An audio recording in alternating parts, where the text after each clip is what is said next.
justement sur ce webinaire sur préparer votre campagne d'alternance 2021. Donc, comme je vous le disais tout à l'heure, c'est la très bonne période pour organiser la campagne, là, parce que c'est vrai que c'est en général un peu le calme avant la tempête, même si les actualités ont peut-être régénéré justement un peu une tendance à l'alternance, notamment sur le mois de mars.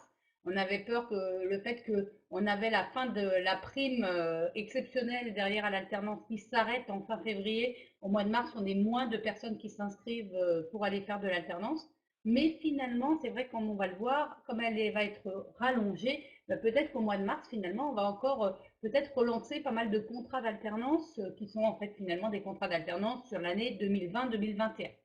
Là, sur cette session, on va plutôt parler en fait de la préparation de notre campagne, qui sont plutôt des contrats qui vont se commencer à partir du mois d'août, on va dire, donc 2021, et qui seront des contrats 2021-2022, bien entendu.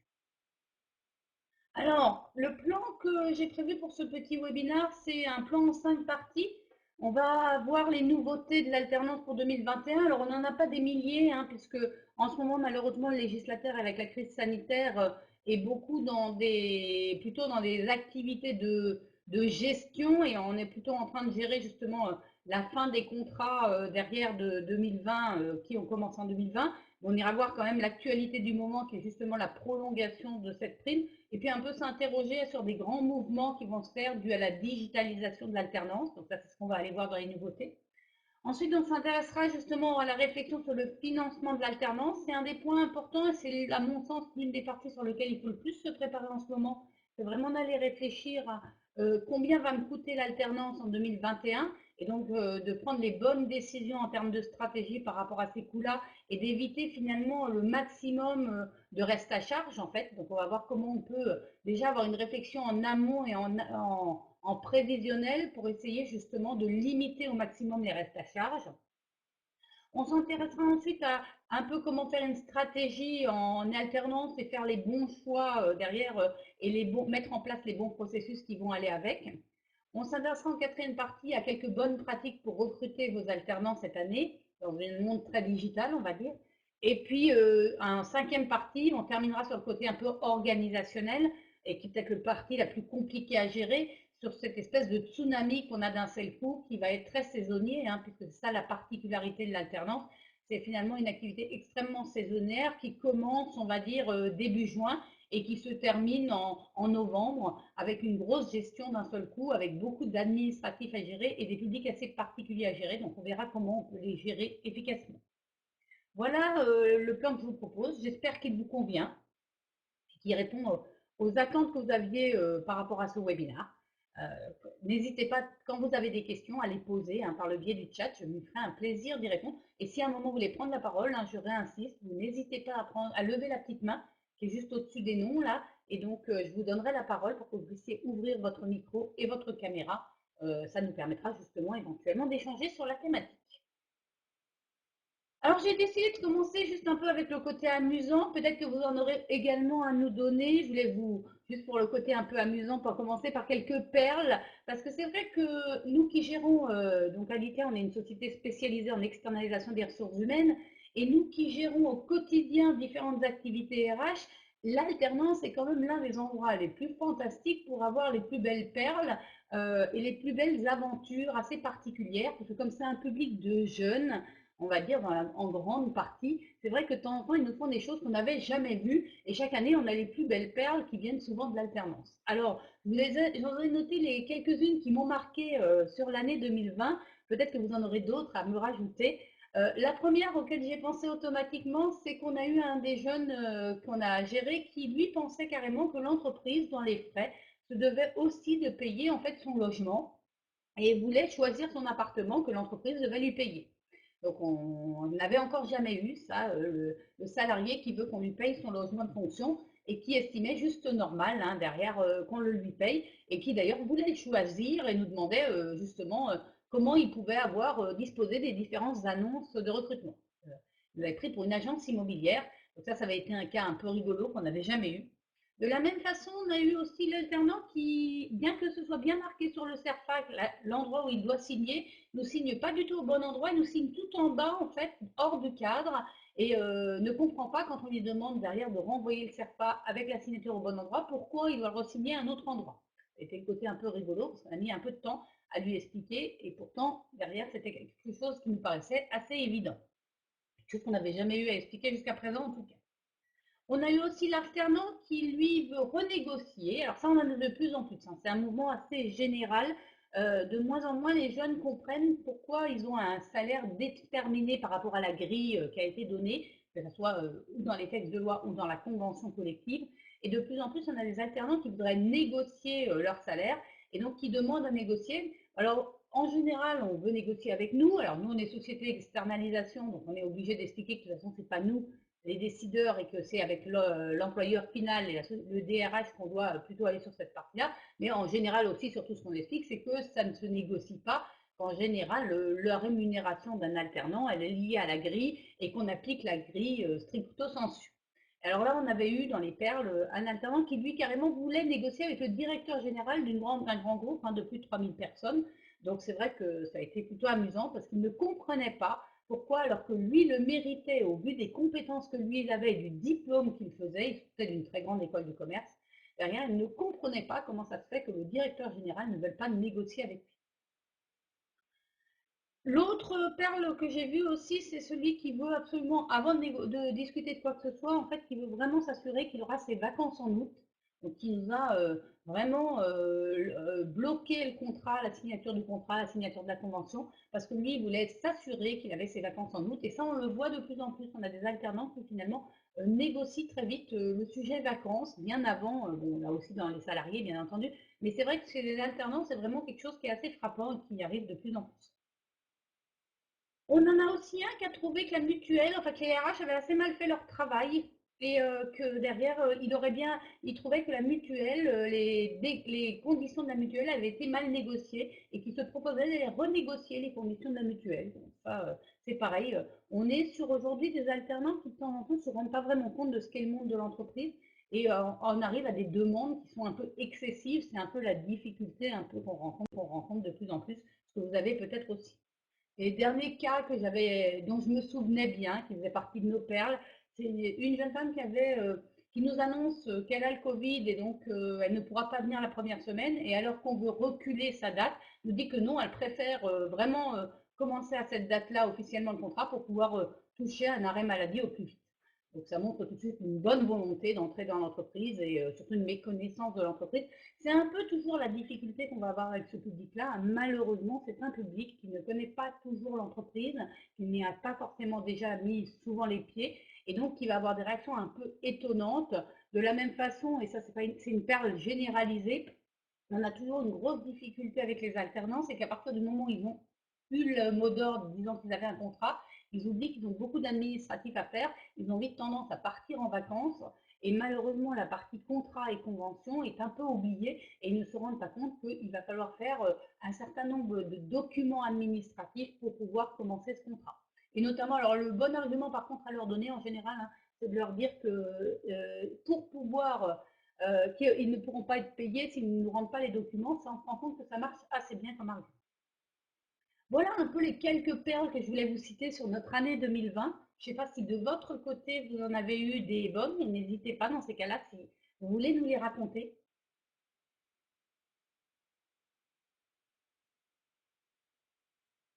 Peut-être aussi, vu qu'on est vraiment peu nombreux par rapport au nombre qu'on devait être, peut-être que je peux peut-être vous donner la parole pour m'expliquer qui vous êtes et justement derrière quelles sont vos attentes par rapport à ce sujet. Est-ce que déjà vous avez traité les autres années l'alternance ou est-ce que vous allez traiter seulement cette année? Ça peut être un des sujets intéressants.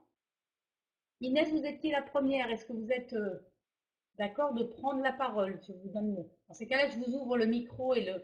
Alors peut-être que le micro, si vous le souhaitez, vous pouvez aussi allumer la caméra. Je vous ai mis les deux en fait. Donc, il faut juste aller au-dessus de vos noms, allumer la caméra, le micro, si vous y arrivez. Si vous avez déjà tout ce qu'il faut. Ah, je vous vois. Vous m'entendez? On vous entend et on vous voit. Euh, ah, si, du coup, moi, je ne sais pas trop répondre à la question, parce que du coup, je suis apprentie de la nouvelle. Et du coup, j'ai pas vraiment participé à des entretiens l'année dernière, ce sera plus cette année. Vous allez le faire cette Donc année? par rapport au ouais, par rapport au père, si vous passez un entretien, je pense que c'est plus elle qui pourra dire moi vraiment j'ai géré toute la partie administrative derrière, mais la partie recrutement, j'ai pas touché cette année. D'accord. Mais là j'ai touché l'année prochaine, du coup, enfin, D'accord. Vous avez pour l'instant géré que l'administratif et et cette année, vous allez plus être dans le monde du recrutement, en fait. c'est ça. Je vais assister à des recrutements du coup avec ma tutrice. Très bien. Et puis, et de temps en temps, ça vous fera comprendre aussi pourquoi vous n'aviez pas toutes les bonnes informations au moment de l'administratif. Mm. Parce que c'est de temps en temps, éventuellement, la chose qui nous énerve, c'est que de temps en temps, on n'a pas dit certains éléments aux jeunes et résultat, derrière, malheureusement, ils ne nous envoient pas les bons documents, par exemple. Bon, ben parfait, merci beaucoup, Inès. Alors, peut-être, je donne la parole à Laura maintenant, puisque je vais faire par ordre d'arrivée. Vous me voyez? Vous m'entendez? Oui, très bien. Ok. Bah, bonjour à toutes. Moi, je suis chez Primagaz depuis 4 ans et donc bah, je m'occupe de toutes les relations écoles et donc les recrutements des stagiaires et alternants. Mais nous, c'est vrai qu'on a très peu de stagiaires, beaucoup plus d'alternants. Donc, on est vraiment sur la période vraiment sur la période septembre à août. Et donc là, bah, le mois de mars, je vois que je suis déjà sollicitée par les écoles. Donc, on commence petit à petit, parce qu'on a pas mal de validation interne, mais à, voilà, à recenser les besoins et puis on va pouvoir commencer à recruter. Et dans les perles, non, ça va par rapport à vous. Ça va, bah, juste quelques alternants chaque année qui essayent de négocier sur les salaires, mais assez classiques. Bon, après, c'est vrai que nous, forcément, comme on en traite énormément, on a été à plus de 1000 contrats l'année dernière, forcément, derrière, sur les. C'est toujours pareil aussi, c'est qu'on se souvient bien des perles parce que derrière, dans les 1000, c'est ceux-là qui sont restés. Après, heureusement, sur les 1000, chaque dossier n'est pas compliqué. Ouais, c'est ça. Sinon, forcément, sinon, peut-être qu'on arrêterait d'en faire. Mais après, heureusement, il y a beaucoup de cas où ça se passe bien. Mais c'est vrai qu'on a toujours, comme c'est un public jeune, en fait, de temps en temps, on a des questionnements qu'on n'imagine pas parce qu'ils ne connaissent pas le sujet, en fait. Mm, mm, mm. Bon, bah, parfait, merci beaucoup Laura. Donc, par contre, j'ai Hélène qui a disparu. J'espère qu'elle n'a pas eu un problème. C'est vrai qu'elle a des problèmes de connexion. Bon, je vais peut-être continuer, elle va nous rejoindre. Ah, vous vous êtes mis sur le même PC, d'accord. Très bien. Hélène, est-ce que vous vouliez justement nous rajouter quelque chose par rapport à votre au sujet? Est-ce que vous voulez que redonne la parole à Inès? À la limite, je vais laisser les micros et les caméras ouvertes, hein, puisqu'on est en petit nombre. Vous m'entendez? Oui, Bah, moi, des termes, j'en ai plein. Donc moi, j'ai déjà eu plusieurs fois le cas où l'apprenti cherchait à négocier son salaire, sachant que nous, nous sommes déjà sur un salaire minimum conventionnel et pas au SMIC. Je ne suis pas présentée, pardon, je suis Hélène Bech, je suis Chef Service Manager, donc je gère la formation pour SKF, qui est un fabricant de roulements à billes et équipementier auto et équipementier industriel. Donc on a 6 sites en France et on a 3000 collaborateurs. Donc, et sur notre site à Saint-Cyr-sur-Loire, on a 70 apprentis oui, c'est pour déjà un une site bonne. de 1200. Donc ça fait la période de recrutement une bonne charge de travail. Surtout que Donc ouais, pardon, j'allais dire surtout que je présume qu'ils arrivent tous à peu près dans les mêmes périodes. exactement. Vous présumez bien. Euh, donc oui, les pairs, donc oui, les apprentis qui essaient de négocier leur salaire, hein, ça arrive assez régulièrement. Les apprentis qui ne savent pas pourquoi ils postulent, pour quelle entreprise ils postulent. Enfin, il n'y a rien de plus agaçant. Euh, qui ne connaissent pas le diplôme pour lequel ils postulent. Donc ça, j'ai eu le cas cette année. C'était assez. J'ai eu envie d'arrêter l'entretien dans les 5 minutes. Voilà, après, quand même, la généralité. Il y a 80% des entretiens qui se passent plutôt bien. il faut les mettre à l'aise parce que c'est vrai que c'est pour la plupart leurs premiers entretiens, donc c'est parfois assez drôle même. Euh, et nous, il n'y a jamais de problème d'administratif parce qu'on leur envoie un mail de confirmation qui récapitule l'ensemble des documents à nous fournir.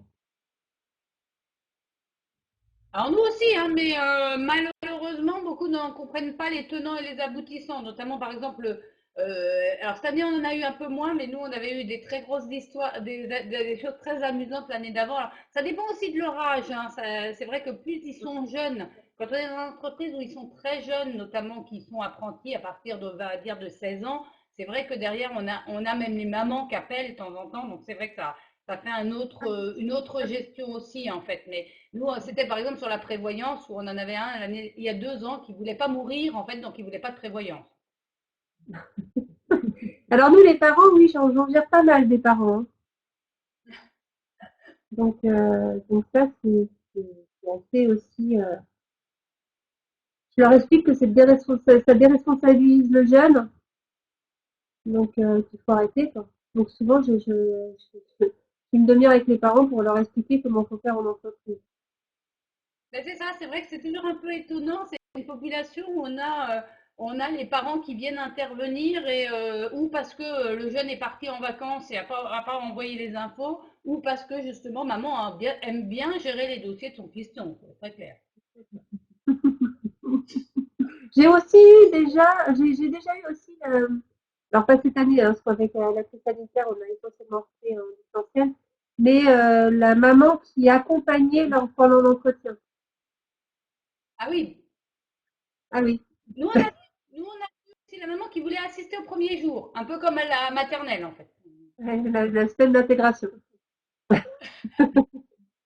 Voilà, ça, il y a toujours des choses très étonnantes. Alors heureusement, ça n'arrive qu'une fois, mais c'est vrai que sur le moment, ça étonne toujours un peu.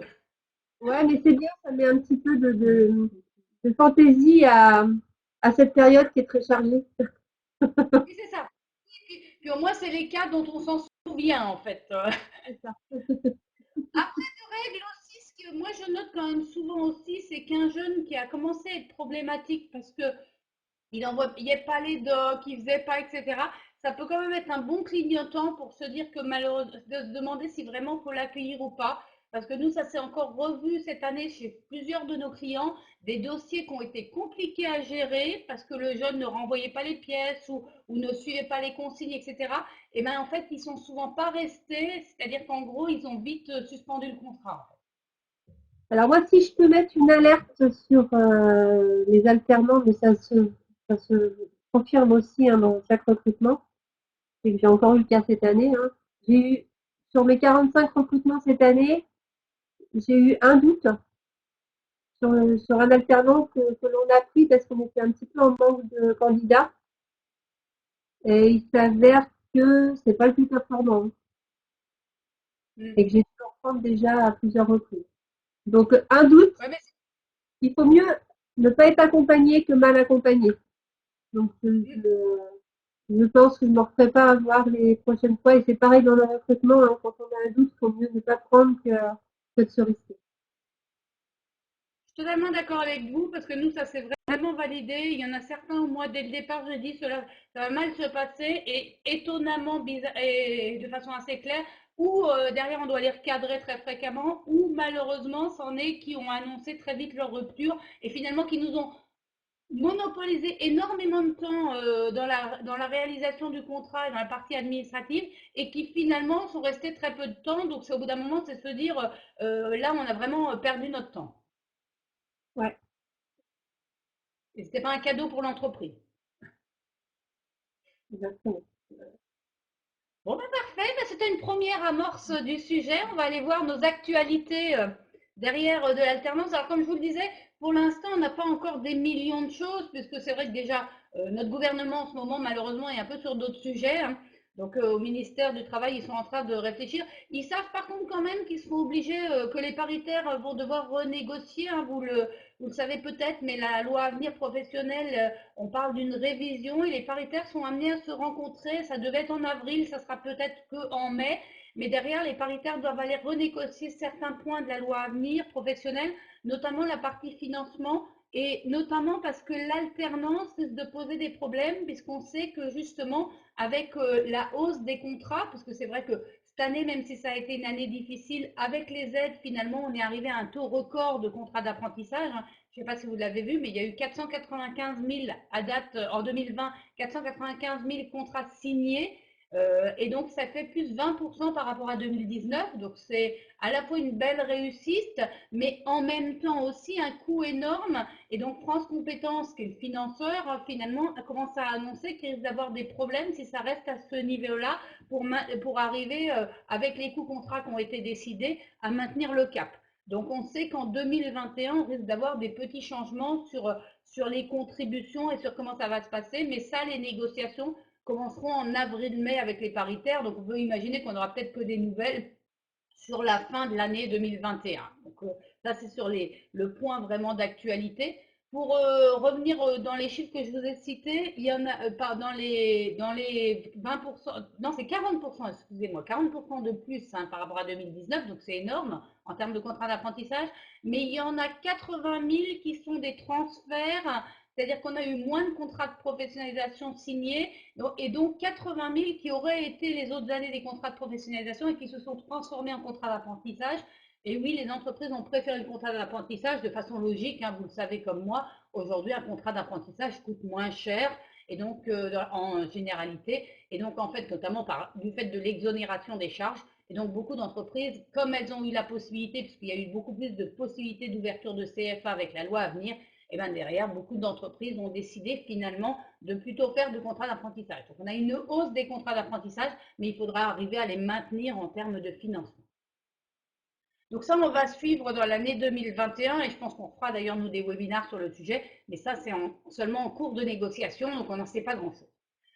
Ce qu'on sait depuis quelques jours, et comme d'habitude ça s'est fait tout au dernier moment, puisque c'est deux décrets qui sont parus le 26 février, pour justement annoncer que l'aide était prolongée. Donc l'aide qui était en théorie jusqu'au 28 février, la fameuse aide exceptionnelle à l'embauche d'alternants, des fameux 8 000 euros pour les plus de 18 ans et de 5 000 euros pour les moins de 18 ans. Cette aide, elle a été prolongée, donc elle est prolongée d'un mois. Alors, on s'attendait à plus, on nous avait promis jusqu'à juin, puis finalement, semble-t-il, ils vont peut-être y aller en plusieurs parties, parce que les textes sont écrits de façon assez étonnante et sont écrits pour pouvoir aller refaire d'autres textes derrière. Donc on imagine et dans nos échos qu'on a en tant qu'experts du droit de la formation et du droit de l'alternance, derrière, en fait, dans nos échos, ce qui serait dit, c'est qu'en fait, peut-être qu'à partir d'avril, on aura une prolongation de cette aide aussi, mais peut-être différemment. Et il pourrait y avoir de grands changements entre les entreprises de plus de 250 et de moins de 250, avec des aides qui n'auraient peut-être pas les mêmes niveaux. Et on pourrait peut-être d'ailleurs revenir aussi à des aides qui seront beaucoup pour des niveaux en dessous de la licence, et donc pas forcément comme pour les masters, comme ça avait été un peu au début de l'annonce de l'aide. Donc en fait, c'est ce qui serait plutôt prévu. Donc là, l'aide, elle n'a pas changé. C'est exactement la même aide qu'on avait en fait jusqu'à fin février. Elle est juste prolongée du 1er mars au 31 mars 2021. Il y a toujours pour les entreprises de plus de 250 salariés l'obligation derrière d'aller s'engager à avoir un certain quota d'alternants, parce que sinon, si vous ne l'avez pas, vous serez obligé de rembourser ces aides à l'ASP. Alors, je vous ai remis pour rappel les principales règles liées à cette aide exceptionnelle, hein.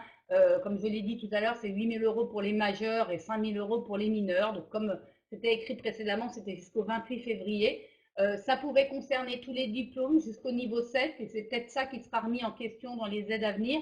Et attention, hein, c'est tout pour tous les contrats de professionnalisation aussi pour les moins de 30 ans. Si vous recrutez par contre des plus de 30 ans, derrière l'aide n'est pas comprise. Et c'est pareil pour les CQP. Et si vous faites des contrats de professionnalisation expérimentaux, l'aide est aussi possible, mais il faut que la personne qui fait un contrat de pro ait moins de 30 ans.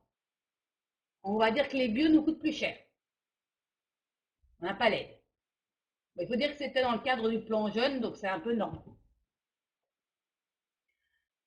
Les conditions d'accès, elles étaient pour les entreprises de 250 salariés, il n'y avait pas de conditions d'accès. Par contre, pour les plus de 250 salariés, pour rappel, vous deviez absolument vous engager sur l'honneur à respecter un certain quota, donc soit une ou l'autre des méthodes. La première méthode, c'est d'avoir au moins 5% de l'effectif salarié qui soit d'un effectif alternance. Dans l'alternance, pour rappel, il y a le contrat d'apprentissage, le contrat de professionnalisation, et puis et aussi également les gens que vous auriez recrutés après un contrat d'alternance. Donc voilà, il faut que cet effectif il soit de 5% et ça sera au 31 décembre 2020 qu'on va regarder. Et puis l'autre méthode, c'est un effectif au moins de 3%, mais avoir eu une progression entre 2020 et 2021 de moins 10%. Ça veut dire qu'on a recruté beaucoup plus d'alternants. Attention, tout se fera au 31 décembre 2021. Donc c'est là-dessus qu'il faut bien vérifier que vous avez le quota. Il faudra bien checker. Sinon, derrière, le risque est de devoir rembourser les aides ASP. Donc c'est là-dessus qu'on peut avoir des problématiques. Voilà un peu sur cette aide. Peut-être que vous avez des questions. N'hésitez pas. Si les unes et les autres, vous avez des questions sur cette fameuse aide ou sur le versement à l'ASP. Je n'avais pas forcément prévu de faire un focus dessus, mais je peux répondre aux questions puisque nous, on a pas mal traité ces fameuses aides. Donc on sait gérer. Elles mettent un peu de temps en temps à arriver, mais au moins, une fois que la machine est lancée, on va dire que ça se fait correctement. Pas de questions particulières qui apparaissent. Donc, je continue sur la deuxième grande actualité selon moi. C'est plus un mouvement général. C'est vrai qu'avec la crise sanitaire, on s'est rendu compte qu'il y avait une digitalisation finalement des processus de l'alternance.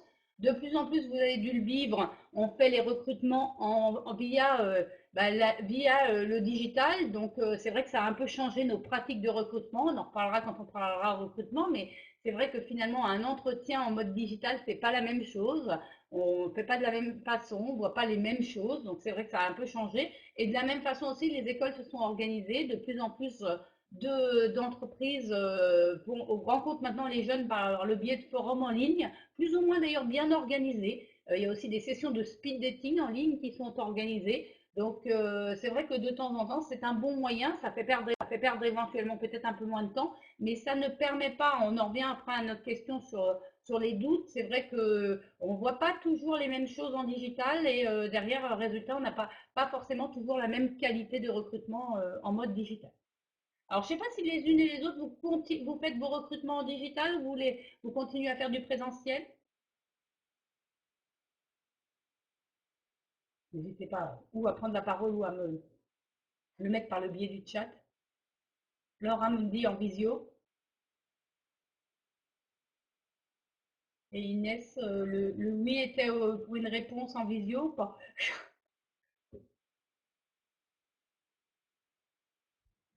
Donc c'est vrai on le voit, hein, c'est aujourd'hui un moment. Oui, Inès. Oui, pardon, excusez-moi, il y a un petit problème Vous avez mal entendu. de- C'est Hélène peut-être, c'est ça? Euh,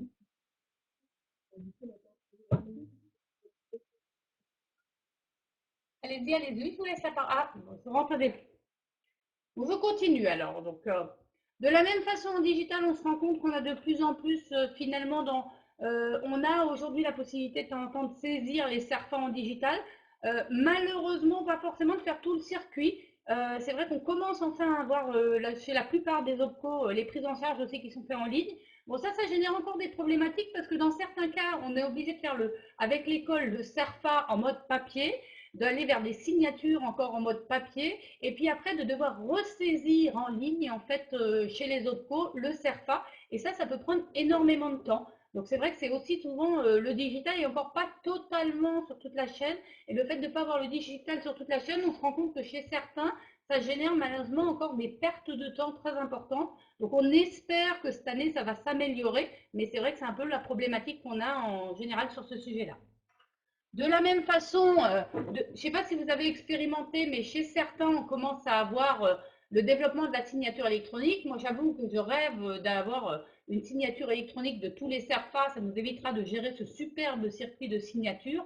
C'est malheureusement pas encore totalement développé partout. Et comme dit les OPCO, malheureusement, bloquent un peu parce que c'est comme c'est pas eux qui les génèrent, c'est en temps certaines écoles qui les génèrent. Ça nécessite d'avoir un circuit simple derrière et qu'après, on ne soit pas obligé de le ressaisir à l'OPCO. Donc, c'est vrai que ça peut générer des grosses pertes de temps. Et l'autre sujet qu'on a vu apparaître cette année qui a été nouveau, c'est qu'avant, on s'envoyait les contrats à signer de façon, on va dire, par courrier. Et d'ailleurs, nous, on envoyait toujours en lettre suivie pour s'assurer derrière d'une sécurité. Et c'est vrai qu'aujourd'hui, bah, finalement, on est souvent passé au fait qu'on signe et qu'après on scanne le document. Ça, moi, je suis toujours un peu perplexe. Je reviens un peu à mon côté juriste, mais il n'empêche qu'on est quand même dans un risque juridique, hein, parce que normalement, le CERFA est un contrat de travail, et un contrat de travail, ça doit être signé normalement de façon réelle pour justement préserver le fait qu'on n'a pas pu faire de modifications sur le document. Donc, c'est vrai que là, avec le Covid, on n'a pas eu tellement le choix et ça a été accepté de tous. Est-ce que ça va subsister et est-ce que derrière, on va pouvoir continuer comme ça? Reste à savoir comment ça va se faire. Il n'empêche que ça simplifie quand même la chose, hein. Ça évite le temps courrier et ça évite par exemple que la poste nous perde les documents. Donc c'est vrai que ça a été une grande simplification due à la crise sanitaire. Donc c'est vrai qu'on se rend compte quand même qu'en général dans l'alternance, on va aller vers une digitalisation des processus qui va peut-être dans certains cas simplifier les choses, mais encore faut-il que tout le monde en fait se lance sur le digital. Voilà, pour moi, c'était les grands changements que je vois actuellement sur 2021. Donc après, sur les sujets que j'avais prévu de voir avec vous, le point important à mon avis pour se préparer à la campagne, c'est aujourd'hui, première chose, d'aller un peu réaliser le scénario financier. Alors bien sûr, ça nécessite un peu comme vous l'avez dit tout à l'heure, d'aller déjà savoir qui va reprendre un alternant et donc d'abord d'identifier des besoins. C'est toujours la première étape d'une préparation, hein. Et ça, c'est plutôt on l'a fait, mieux c'est, parce que plus vite vous aurez les besoins, plus vite vous pourrez commencer à réfléchir, faire les relations écoles et aller les contacter. Et c'est toujours pareil, il est clair, et ça c'est une évidence aussi dans les règles en apprentissage et en alternance en général, que les premiers profils que vous trouvez, il y a quand même de grandes chances qu'ils soient plus qualitatifs que les autres. C'est sûr que quand à la fin vous arrivez sur ceux qui vont chercher en dernière minute, souvent ce n'est pas forcément les profils les plus qualitatifs ou ceux qui ont eu le plus de mal à trouver, c'est peut-être pas pour rien, c'est parce que justement, en termes de compétences comportementales, les fameux soft skills, bah, malheureusement aujourd'hui, c'est ceux qui manquent un peu de ces compétences comportementales et c'est pour ça qu'ils restent sur le marché. Donc c'est vrai qu'il y a une règle de base en alternance, plus je m'y prends tôt, plus j'ai les besoins tôt, plus derrière, en général, j'ai les plus de choix pour choisir les bons profils et plus derrière, justement, je vais aussi organiser l'alternance de façon un peu plus zen et pas me retrouver face à un tsunami de demandes qui arrivent toutes au mois de juillet, voire au mois d'août quand les écoles, pour certaines, sont fermées. Donc la grande règle à date, c'est aussi d'aller commencer à réfléchir à comment je vais financer l'alternance. Et là-dessus, il y a un point important, c'est que vous pouvez commencer à travailler sur un prévisionnel de vos coûts d'alternance. Ne serait-ce que justement pour essayer d'éviter des cas où vous allez avoir de très très gros restes à charge. C'est vrai qu'aujourd'hui, avec les coûts contrats, qui sont assez mal nommés, hein, c'est la nouvelle règle de gestion de l'apprentissage, avec les coûts contrats, on se retrouve parfois avec des très gros restes à charge et ça peut générer malheureusement de très grosses pertes pour l'entreprise. Donc il y a des moyens pour les minimiser. Le meilleur moyen, c'est justement de les avoir identifiés en avance et éventuellement d'aller négocier en amont avec les écoles, voire même éventuellement de choisir les écoles où il vous reste le moins de reste à charge. Alors ça, je ne sais pas si vous l'avez fait l'année dernière en termes de travail, mais ça se fait en amont, hein. C'est une fois que j'ai les besoins, je vais aller identifier justement les coûts des écoles. Alors, je vous ai mis un exemple, hein. Pour rappel, le coût contrat, c'est que les coûts de l'apprentissage ont été envoyés par toutes les branches professionnelles à France Compétences, qui les a tous validés et qui les a bloqués pour 2 ans. D'ailleurs, ils vont être encore bloqués cette année. Donc, en fait, sur toute cette année-là, les coûts contrats que vous avez dans le tableau de France Compétences, ils sont validés. Donc, vous pouvez déjà savoir combien vont vous coûter les alternants.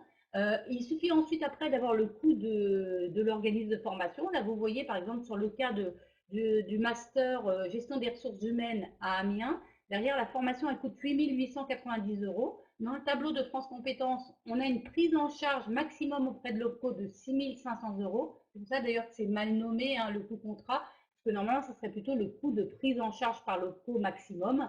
Donc en fait, ce montant-là, il est de 6 500 euros. Et donc dès le départ, on sait que sur cette école-là, on aura en apprentissage un reste à charge de 2 390 euros. La solution qu'a l'entreprise là, c'est éventuellement en amont d'aller voir le CFA, d'aller éventuellement expliquer qu'on va en prendre plusieurs dans l'année, qu'on en prend fréquemment chez eux.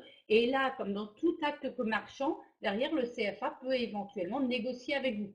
Donc c'est vrai que ça peut être le moyen justement d'aller voir et dans les relations écoles qu'on a avec eux, c'est intéressant, d'obtenir les coûts très rapidement des différents diplômes qu'on utilise souvent et c'est aussi important d'aller négocier avec eux, surtout si vous avez un certain nombre de diplômes qui se répercutent fréquemment. Donc ça, c'est actuellement le travail à faire, hein. Alors, pour pouvoir avoir ces informations-là, juste pour rappel, si vous ne trouvez pas le diplôme dans la liste de votre branche, ça veut dire que vous êtes lié justement aux prises en charge par défaut. Donc, en fonction du diplôme que vous souhaitez, il faut se lier à ce tableau-là. Sinon, derrière, normalement, vous avez tout. Je vous ai remis le site pour aller sur France Compétences. Vous avez tous les éléments dans ce tableau qui a été diffusé par France Compétences. Il vous suffit de trouver la colonne qui correspond à votre branche et de trouver le fameux diplôme que vos alternants font. Et là, vous aurez tous les éléments. Donc déjà, pour vous préparer pour l'année, ça peut être intéressant d'aller prendre ce tableau, télécharger-le. Attention, il est un peu long au téléchargement. Il met beaucoup de temps derrière. Et derrière, elle fait. Il a pu être, normalement c'est le même, le RAM, mais derrière, normalement, il peut y avoir quelques éléments qui ont été rajoutés. C'est-à-dire que les montants pour les formations que vous aviez n'ont pas changé, mais il peut y avoir eu des rajouts de certaines. Mais c'est le même principe par contre, c'est le même fonctionnement. Donc vous pouvez aller le télécharger.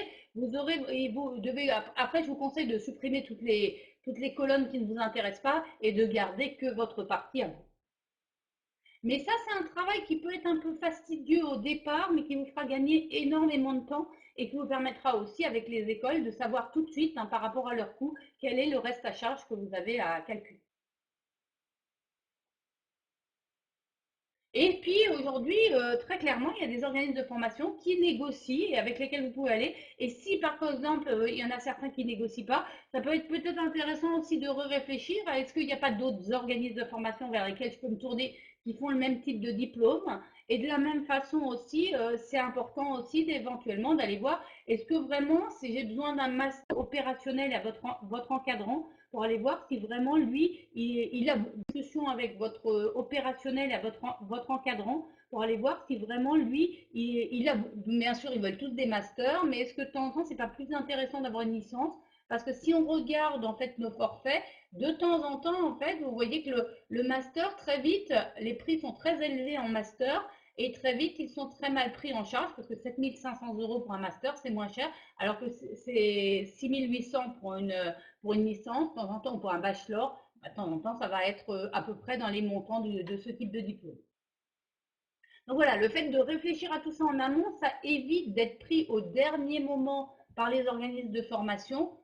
Ça n'empêche pas par contre, et c'est pour ça que je voulais renoter, il est toujours important quand vous avez les conventions de bien lire aussi comment est intitulée la convention et qu'est-ce qui vous annonce justement dans ces prises en charge, hein. Je rappelle que ce sujet de financement, il est abordé aujourd'hui dans la convention qui est obligatoire aujourd'hui et en apprentissage et en professionnalisation. Et donc, il va être important, quand on regarde la convention, d'aller voir justement combien coûte la formation. Est-ce que tous les frais sont pris en charge?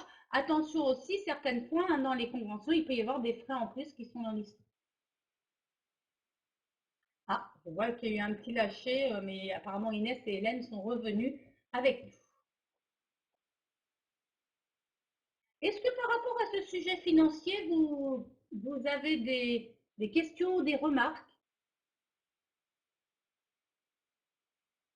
C'est le moment de le faire, hein. Nous, on est en train, justement, avec nos principaux clients, d'aller faire justement les analyses. Alors, chez certains, on analyse les historiques. Finalement, on va surtout aller voir aussi, parce que c'est intéressant d'aller voir les historiques, par exemple, d'aller voir combien de fois on a eu tel type de diplôme, combien de fois on a eu celui-là. Ça peut être des données importantes qu'on va pouvoir utiliser pour les organismes. Et puis, de la même façon, ça va être important aussi d'aller voir les besoins qui sont exprimés et de pouvoir les prendre suffisamment en amont pour pouvoir discuter aussi avec les encadrants, parce que eux, de temps en temps, ils ont des demandes, et d'ailleurs, c'est un peu le souci qu'on a de temps en temps avec les écoles, il y a certains encadrants qui veulent un Master 2, mais pour donner des missions qui sont plutôt du niveau BTS ou du niveau DUT. Enfin, maintenant, c'est plus un DUT, parce que la majorité des parties, on va passer sur le but.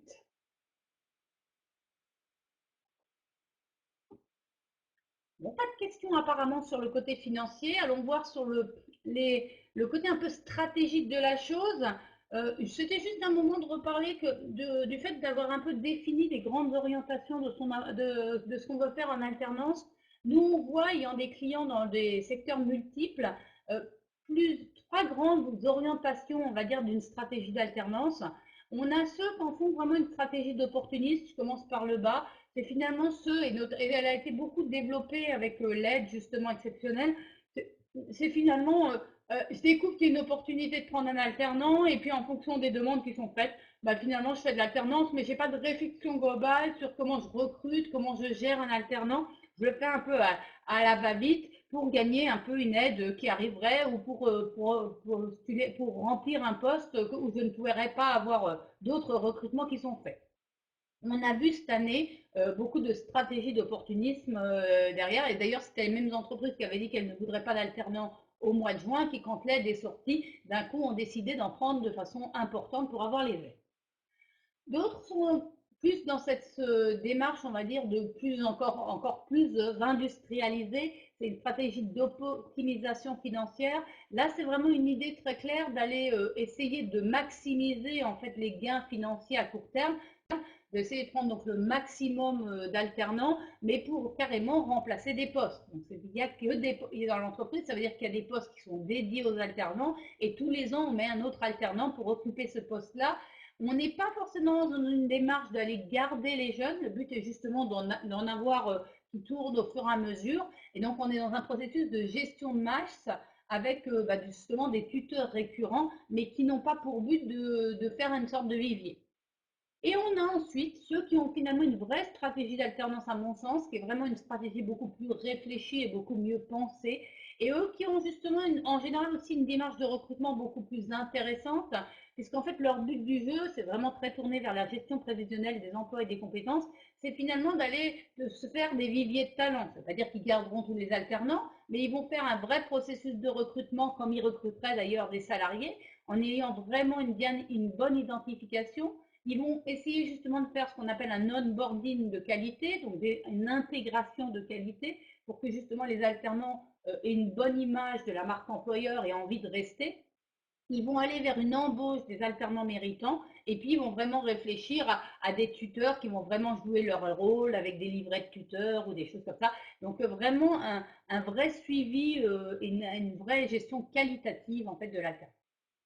Alors ça ne veut pas dire qu'on ne peut pas passer de l'un à l'autre, hein. En général, il peut y avoir des entreprises qui ont commencé par la stratégie d'opportunisme, qui ont ensuite passé par l'optimisation et qui vont aller vers l'autre. Mais ça dépend un peu aussi de la maturité. Il y a des entreprises qui font de l'alternance parce que dans leur secteur, c'est depuis toujours qu'on l'en a fait. Et puis il y en a qui commencent. Donc ça dépend d'où on en est en fait dans l'organisation.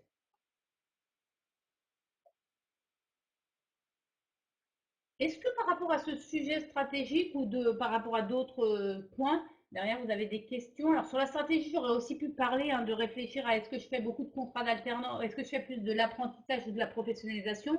Comme je le disais tout à l'heure, aujourd'hui on va plus vers l'apprentissage, mais certaines entreprises veulent peut-être continuer à garder de la professionnalisation, peut-être parce que sur certains métiers c'est pas possible, ou éventuellement parce qu'ils ont des CQP qui sont de qualité et ils font encore de la professionnalisation là-dessus.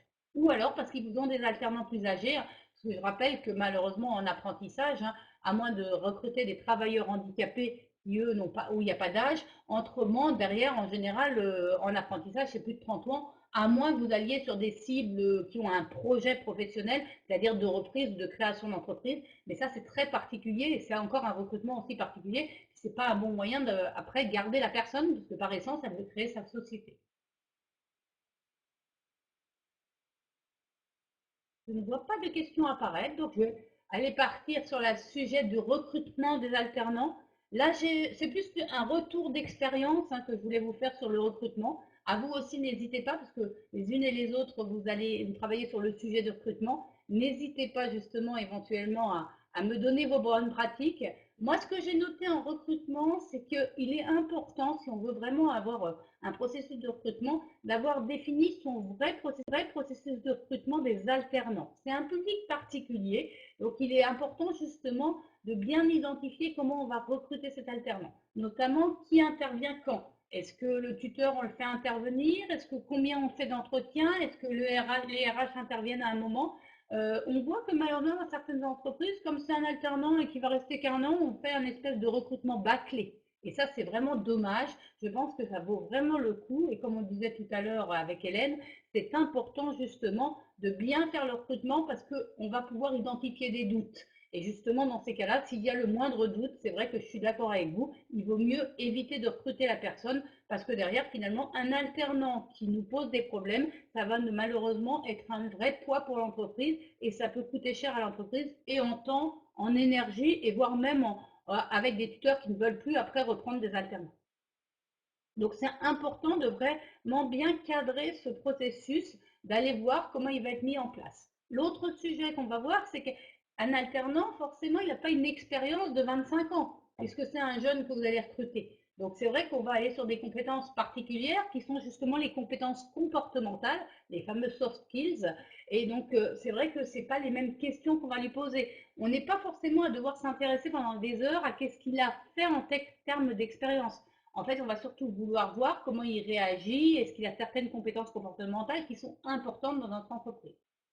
Et puis après, c'est éventuellement de se poser peut-être les bonnes questions. Ça, on va les voir. J'en ai noté quelques-unes, mais peut-être que vous en aurez d'autres également. Je vous ai renoté, je ne pourrais pas passer des heures dessus, mais voilà un peu, selon moi, un processus de recrutement adapté aux alternants. Donc avec une vraie réflexion sur notre analyse de besoins, ça c'est le sujet sur les compétences, une vraie réflexion, et je pense que vous passez les unes et les autres du temps à justement mettre à jour vos partenariats écoles et notamment aussi les médias par lesquels on peut communiquer, hein, quels sont les sites sur lesquels on peut mettre des annonces, etc. C'est vrai qu'on se rend compte aujourd'hui que des sites comme Job Teaser, par exemple, peuvent être des très bons moyens pour justement avoir des profils, mais qu'il y a aussi des sites dédiés hein, à la recherche des stagiaires et des alternants, et ça c'est intéressant aussi. Et puis que les réseaux sociaux sont aussi il y a un vrai travail aujourd'hui de community management à faire, hein, notamment parce que les jeunes publics vont beaucoup sur les réseaux sociaux, et donc finalement faire de bonnes communications et bien travailler sa marque employeur, c'est très très important au niveau des publics alternants. Et c'est vrai qu'aujourd'hui, on est sur un secteur un peu concurrentiel. Il y a certains profils, par exemple, vous voulez des profils informatiques de bonne qualité, vous avez intérêt à vous y prendre tôt parce que toutes les entreprises se battent un peu pour les avoir. Et donc, il faut s'y prendre assez tôt, avoir fait les bonnes relations écoles et puis essayer d'attirer ces profils avec justement une communication sur les réseaux sociaux importants. Donc, c'est finalement un mode de recrutement, une recherche de candidature à un sourcing assez particulier. De la même façon, sur le tri des CV, on ira sur des compétences particulières aussi. On ne va pas passer des heures sur l'expérience, mais éventuellement, on va plus s'intéresser à la qualité des enseignements qu'ils vont peut-être avoir dans les écoles, à mon avis, et puis après aux compétences comportementales. Sur les entretiens, on aura forcément des questions spécifiques et on va devoir leur demander de nous raconter, de nous faire une sorte de storytelling, on va dire. Donc, c'est vrai que ça, c'est important. Et puis, sur le choix, c'est là-dessus qu'on peut se demander si le tuteur a sa place. Moi, je pense que oui. Je pense que c'est important que le tuteur soit en coordination. Donc, c'est intéressant d'intégrer le tuteur dans le parcours de recrutement. Et puis, l'intégration, elle est importante, hein. Beaucoup d'alternants, je ne sais pas si vous le savez, mais sur les sites où les alternants notent les entreprises, il en existe quelques-uns. D'ailleurs, sur ces sites-là, beaucoup d'alternants se plaignent de l'accueil qu'ils ont eu. Par exemple, du fait qu'ils n'avaient pas d'ordinateur quand ils sont arrivés ou que quand ils sont arrivés, leur tuteur n'était même pas là. Et c'est des choses qui vont rester dans leur mémoire et qui va finalement marquer un peu l'histoire qu'ils ont dans leur entreprise. Donc c'est dommage de ne pas faire une bonne intégration. Alors les compétences à privilégier, je vous en ai noté certaines. C'est un listing non exhaustif, hein, mais pour moi, par exemple, c'est les compétences transversales qui sont intéressantes d'aller voir, parce que ça, normalement, l'alternant, il a déjà des expériences dessus, notamment il a pu le faire en école, ou il a pu le faire dans son parcours scolaire, ou il a pu le faire pendant des stages. Donc c'est intéressant d'aller voir comment il se positionne par rapport à ce sujet-là. Pareil sur les compétences comportementales, je vous en ai testé certaines qui me paraissent fondamentales, comme l'envie d'apprendre notamment, et puis le fait d'être autonome, d'être curieux, ça vous verrez bien, si le stagiaire, si l'alternance est posé les bonnes questions, notamment, ça peut être un élément intéressant. Et puis, bien sûr, les compétences bureautiques, ça peut être intéressant aussi, ça dépend des fonctions qu'il va occuper, mais ça peut être un élément. Donc c'est vrai que sur ces alternants-là, pour aller vérifier ça, le but c'est vraiment d'aller leur poser des questions, de leur demander est-ce qu'ils l'ont déjà réalisé dans d'autres expériences. Finalement, les études de mise en situation et le storytelling sont les bons moyens, à mon avis, pour faire des entretiens de qualité. Bon, puis alors sur les recrutements, je vous ai mis quelques bonnes questions qui pour moi étaient intéressantes à se poser, notamment quelle est la place du tuteur et comment je peux l'aider, ce tuteur, à s'améliorer. C'est toujours intéressant, moi je trouve, de refaire des petites réunions pour les tuteurs, pour leur redonner des bons trucs, leur donner les bons éléments, notamment par exemple le carnet de tuteur hein, qui devient de plus en plus important, notamment pour protéger les tuteurs de cas juridiques, de jurisprudence qui arrivent de plus en plus où on dit que le tuteur n'a pas fait son travail de tuteur et où derrière, après, on peut ne pas avoir les financements. Il n'y en a pas eu trop cette année parce que malheureusement, il n'y a pas eu. On va dire que cette année, on a été sur des cas un peu particuliers, mais c'est vrai qu'en jurisprudence, on a de plus en plus de cas dans ce domaine-là. De toujours aussi essayer de trouver le plus d'endroits, de sites d'annonces ou de liens ou de réseaux sociaux sur lesquels je peux travailler pour attirer le maximum de profils. Plus j'ai de profils, plus bien sûr j'aurai de candidats et puis moi je pourrai choisir les meilleurs. D'essayer de voir comment les recruter, d'avoir les informations sur les speed dating qui peuvent avoir lieu, ou sur les forums digitaux ou présentiels qui peuvent avoir lieu. Et puis après, derrière, d'essayer de trouver les meilleurs arguments. Alors attention, hein, les arguments pour recruter un alternant ne sont pas les mêmes que les arguments pour recruter les autres salariés de votre entreprise. Un alternant, il ne veut pas faire ses 50 prochaines années dans votre entreprise, hein. Lui, éventuellement, il veut développer des compétences, il va être intéressé par les missions en autonomie que vous pouvez lui donner, il va être intéressé aussi éventuellement par les possibilités quand même d'avenir que vous lui donnez, mais pas en lui promettant 50 années dans l'entreprise. C'est pas forcément l'argument qui l'intéresse le plus.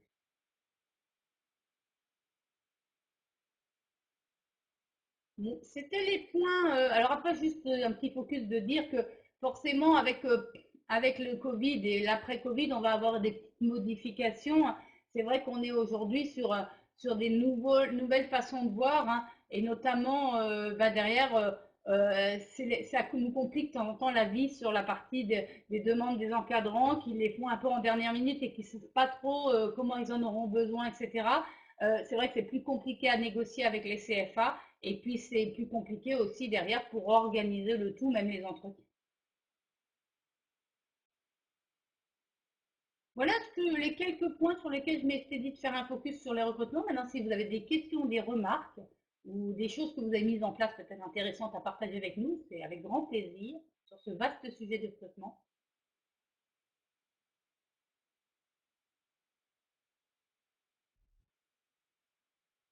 Souvent, ça peut être aussi intéressant de leur faire tester quelque chose. On se rend compte que de plus en plus d'entreprises demandent à l'alternant, par exemple, à celui qui devrait faire de la com, de proposer une petite com particulière ou des choses comme ça.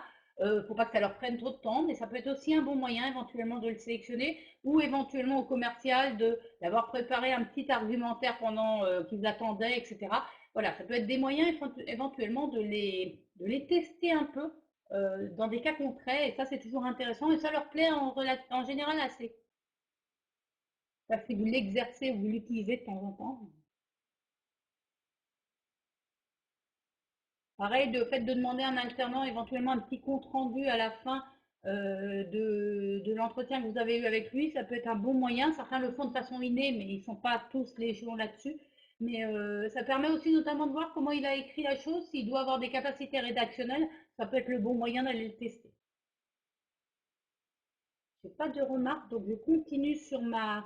Bon, les bonnes pratiques d'intégration, c'est que c'est un des points importants et je pense que surtout la bonne chose, c'est de ne pas louper le moment où on l'intègre. Que la personne, quand il y arrive, il est vraiment attendu. On va avoir tout préparé pour sa venue et éventuellement de créer le lien avec et les collègues. Alors, c'est là-dessus que c'est plus difficile en digital, mais c'est pour ça que aller faire un petit mail annonçant à tous les collègues qu'il arrive, c'est important. Aller éventuellement lors de la réunion le présenter, c'est toute petite chose, mais c'est nécessaire. Et puis éventuellement créer un événement spécial alternant, c'est ce qui marche aujourd'hui très bien. Alors l'année dernière, on était beaucoup dans les escape games. Cette année, c'est vrai qu'avec la crise sanitaire, c'est plus compliqué. Donc derrière, on va être plus éventuellement sur des réunions World Café ou des choses comme ça, qui vont permettre finalement que les alternants se connaissent entre eux et s'entraident un peu. Donc ça peut être des choses intéressantes pour faciliter les intégrations. Et je trouve que c'est des choses qui se développent, qui ne sont pas inutiles. De la même façon, avoir un carnet d'arrivée de l'alternant hein, qui répond aux questions de qui je vais voir, si j'ai un problème avec mon bulletin de paye ou des choses comme ça, c'est aussi, à mon avis, un des points importants. Ça permet que lui sache où trouver les informations. Donc, toute aide de ce type-là et toute aide au niveau des tuteurs, on peut apporter un accompagnement. Ça va être aussi des points positifs qui vont jouer pour l'alternant. Bon, comme je ne vois pas de questions, je continue sur ma dernière partie sur la gestion des contrats d'alternance. C'était pas celle qui était la plus fondamentale, mais je vous ai mis certains éléments, notamment je vous ai repris tout le processus de suivi administratif de l'alternance. C'est là qu'on voit qu'on a pas mal de choses à récupérer. Pour moi, les grosses parties, c'est déjà la première chose, c'est de récupérer toutes les pièces. Or, c'est ça la complexité d'un dossier d'alternance, c'est d'avoir toutes les informations validées de tous les côtés, avec les informations du candidat, les informations de l'école, les informations de l'entreprise, et on va pouvoir faire ça bien et on va pouvoir réaliser correctement le CERFA et la convention que quand on a toutes ces informations. Après, il y a un temps important de signature. Bien veiller à avoir les bons éléments pour avoir le dossier OPCO, sinon vous allez avoir des tas d'allers-retours OPCO. Et puis, on a tous les éléments, et nous, c'est là-dessus qu'on est le plus appelé aussi, c'est sur toute la récupération des pièces, l'archivage, etc., pour s'assurer justement que tout a été bien conservé et qu'on a les bons éléments pour que la paye puisse agir, puisque c'est ça aussi qui est compliqué, hein. Tout ça, alors, rien n'est compliqué dans le sujet, mais c'est ce qui est compliqué, c'est ce qu'on disait tout à l'heure avec Hélène, c'est que tous les contrats, ils arrivent en même temps, et donc on doit gérer en même temps toute la masse d'informations, toute la récupération des pièces administratives, tout l'archivage, tout l'envoi en paye, s'assurer en plus que les gens ont leur badge, ont leur droit d'entrée, etc. Donc tout ça, en fait, ça va faire une grosse masse d'administration en même temps. Je vous enverrai le lien, Laura, comme ça vous pourrez derrière faire le lien. Donc voilà, sur la dimension administrative, j'en ai parlé, je l'avais renoté derrière, mais c'est vrai que ça fait énormément de petites choses à réaliser et c'est ça qui est compliqué. Donc dans le cas important, c'est vraiment d'essayer de trouver le meilleur moyen pour justement gérer une volumétrie importante et standardiser les tâches, mais en les faisant en qualité pour ne rien oublier, comme par exemple la visite médicale ou des choses comme ça. Sur la dimension organisation logistique, c'est pareil, il va falloir prévoir le poste de travail du jeune, s'assurer que lui, il ait toutes les informations d'accueil. Alors, je vous en ai listé certaines, vous pouvez aller les voir tranquillement, mais derrière, ça fait énormément de choses à préparer, s'assurer qu'il a bien ses droits d'accès, etc. Tout ça, c'est des choses logistiques qui prennent du temps et il faut les avoir faites suffisamment en amont. De la même façon, réaliser un CERFA, ça s'apprend et c'est un vrai travail. Donc, il faut justement avoir bien trouvé les bonnes informations au niveau des dates, s'assurer qu'on a toutes les pièces, bien analyser la situation de l'alternance. Certaines fois, on a des cas assez particuliers qui ont fait des allers-retours ou qui ont eu ou pas eu leur diplôme, etc. Et tout ça, ça va avoir une influence sur la réalisation du CERFA. Avoir les infos sur l'ancien CERFA, ça a été l'une des difficultés de cette année, hein, avec des dossiers qui avaient été gérés en partie par les CCI, en partie par les OPCO. Et malheureusement, on n'a souvent pas le numéro de l'ancien CERFA. Alors ça peut bloquer au niveau des OPCO, donc ça peut être un problème. Bien trouver la rémunération, parce que c'est souvent sur la rémunération et notamment sur les changements qu'on peut avoir des refus OPCO, parce qu'on n'a pas mis les dates de changement, de dates pour les anniversaires ou ce genre de choses. Et puis prévoir le temps de gestion des signatures, parce que ça c'est pareil, ça, selon les écoles, ça peut prendre plus ou moins de temps. Alors, j'ai noté certains conseils pour bien intégrer un alternant. Pour moi, c'est déjà d'avoir bien prévu tous les processus et de savoir qui fait quoi, bien noter toutes les étapes. C'est ensuite bien d'établir le cadre, justement avec l'alternant lors du recrutement, et puis lui rappeler qu'on a besoin de ces éléments. Euh, Bien comprendre que oui, l'alternant, il ne sait pas tout de l'entreprise, donc il faut de temps en temps lui réexpliquer le b.a.-ba. Les impliquer bien sûr dans leur partie d'apprentissage, faire attention entre leur temps de travail et leur temps d'école, et puis après bien travailler, prévoir suffisamment de personnes qui vont gérer cette saisonnalité. Nous on se rend compte, c'est d'ailleurs souvent pour ça qu'on nous donne l'alternance à nous, société d'externalisation, hein. On se rend compte que souvent, malheureusement, les entreprises n'ont pas identifié que ça allait être une masse de travail, qu'elle arrivait tout en même temps, et que c'est ça qui allait poser des problèmes. Bon, et puis il y a le gros travail avec les tuteurs, hein, c'est de travailler avec ces tuteurs pour bien identifier justement qui ils sont, est-ce qu'ils ont toutes les informations, est-ce qu'ils ont bien compris ce qu'est l'alternance aussi, parce qu'ils confondent souvent contrat d'apprentissage et contrat de professionnalisation, et est-ce qu'ils savent bien répondre aux questions, notamment par exemple leur rappeler les périodes d'essai des différents contrats peut être un des éléments essentiels. Juste un petit focus sur la gestion des fins de contrat. On se rend compte qu'on en a de plus en plus. C'est vrai que ça, c'est aussi un des points importants. Il faut souvent accompagner le tuteur et accompagner le jeune et où on va avoir un gros travail. Or, c'est vrai que souvent, elles ne sont pas forcément des plus faciles à gérer. On avait l'habitude de fins de contrat compliquées en alternance à l'époque avec le prud'homme, etc. Aujourd'hui, ça s'est simplifié. On peut aller sur la faute grave derrière, mais encore faut-il la prouver. Et c'est vrai que souvent, on se rend compte que les fins de contrat, c'est souvent un accord, mais le jeune annonce de plus en plus hein, qu'il ne veut pas rester parce qu'il a trouvé un autre employeur. Surtout, je vous l'ai remis, hein, parce que depuis la loi à venir, on a la possibilité d'un apprenti qui veut rompre. Dans ces cas-là, en fait, si lui décide de rompre, il va pouvoir aller voir un médiateur désigné en CCI. Et ensuite, derrière, eh ben justement, il aura un délai de 5 jours pour pouvoir partir. Donc aujourd'hui, l'apprenti, il peut vous quitter très facilement. Donc il faut faire attention parce que si vous avez un beau profil, c'est dommage. Ça serait dommage de ne pas le garder alors qu'on a fait tout le travail. Voilà un peu ce que j'avais prévu de vous donner en information. Je ne sais pas s'il vous reste des questions par rapport au sujet. On a été en audience un peu plus réduite, mais les autres vont peut-être le regarder en replay. Hélène et Inès, n'hésitez pas. Oui, allez-y, allez-y.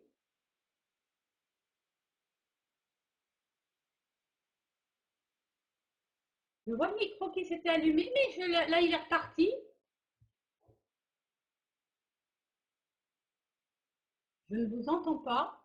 Il faut relancer le micro.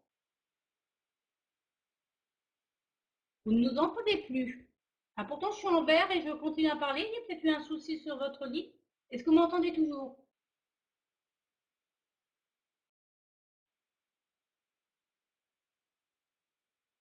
Je suis toujours avec vous. Je suis toujours en vert. Donc, apparemment, ma bande passante est toujours bonne. Est-ce que vous me réentendez, Inès? Je vais essayer d'augmenter éventuellement le... Mais vous, votre micro est éteint. Toujours pas. C'est bizarre, ça. Attendez. J'ai arrêté et remis le micro. Est-ce que ça va mieux?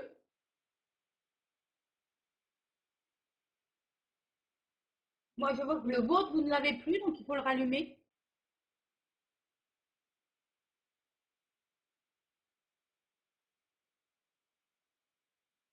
Alors là, je ne parle plus, donc non.